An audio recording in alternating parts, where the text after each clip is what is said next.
We've all had those days where you hit the water and you're pretty sure you're in the right spot. There's got to be fish there, and you just got to work really hard and grind through to get some action. Today wasn't one of those days. Oh! I just dropped it back and it hit it on the drop. I didn't realize it.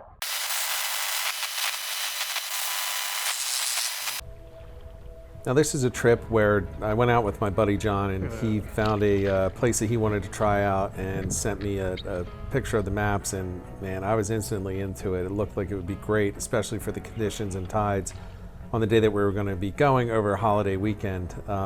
It had the added benefit of very little opportunity for boats to get back to where we were because of the depths around this channel that we're in. And I'll break down that channel in a minute, but we're really doing a lot of exploring, so you're going to see we're pulling in a lot of shorts. But as we work through these channels and we find the structure, we're able to look for areas that should hold bigger fish, and we eventually find them.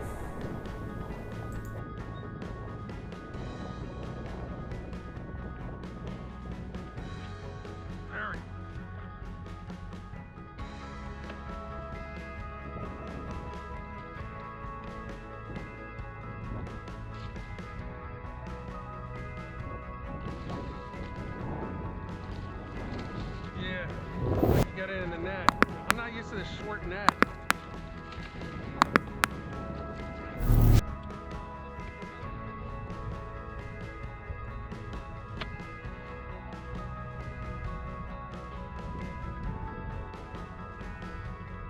It is exactly 18.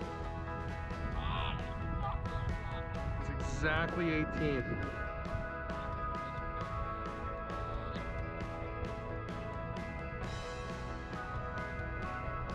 I gotta get my camera angle.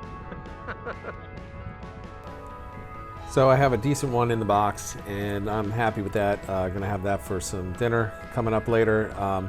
But if you notice now, look to the right, you can see we're really close to these side banks. So we're really trying to work the edges of this channel to see where the fish are holding. That bigger one was down on the downslope into the deeper area of the channel.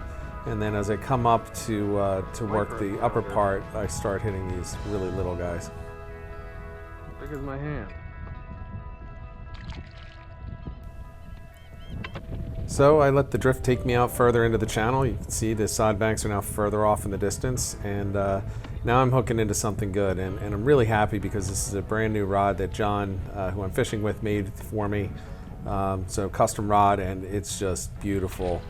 And I'm able to pull in a decent sized fish with it. Spits the hook as soon as it's in the net, so luckily I didn't have my typical netting issues on this one. But just because I netted it doesn't mean I'm not going to run into other issues. So here it is. It's not secure, and it's gone. I do want to point out though, I didn't say a word, I didn't curse, I just folded up the board and moved along, but that deserves a second look.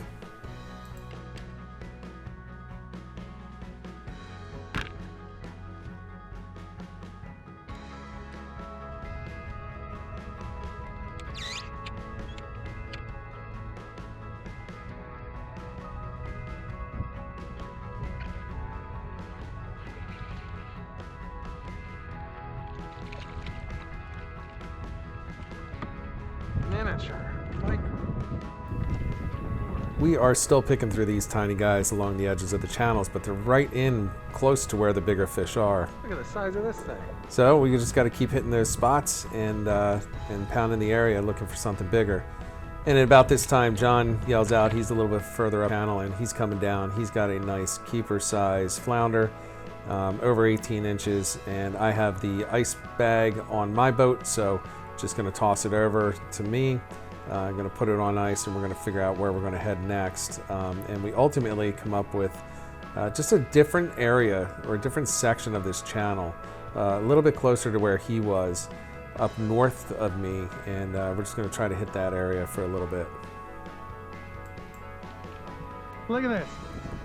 So as we try this one last spot, the parade of small fish continues. I mean, there are some really micro-sized flounder in here, and I'm not going to go through all of them, but I do end up getting into one more decent fish. Unfortunately, the GoPro decides that it's going to stop working, as GoPros typically do, Maybe I'll do a video on the quality of GoPro, but I did manage to get this one and catch the end of it, the measuring of it, on the alternate camera, the secondary camera that I have on the bow of the boat.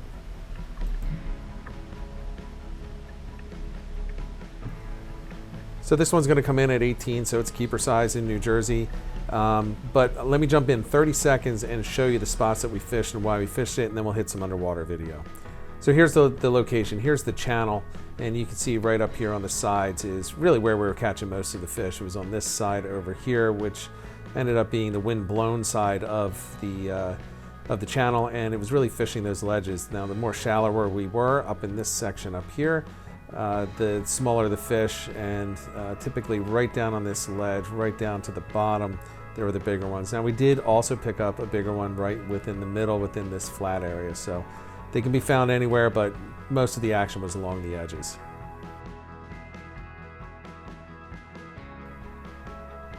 So I'm going to round out this video with some underwater footage that I thought was pretty cool. It shows some sea robins and exactly why you catch them when you're fluke fishing. They're just extremely aggressive, and you'll see them attacking the camera here. So you made it this far, please hit that like, hit that subscribe, share this out with your friends that you think might benefit. Popping up on the screen right now, I have a playlist for fluke targeting and catching, as well as a video that I think will be enjoyable for anyone that likes catching flounder. So catch you over in the next one.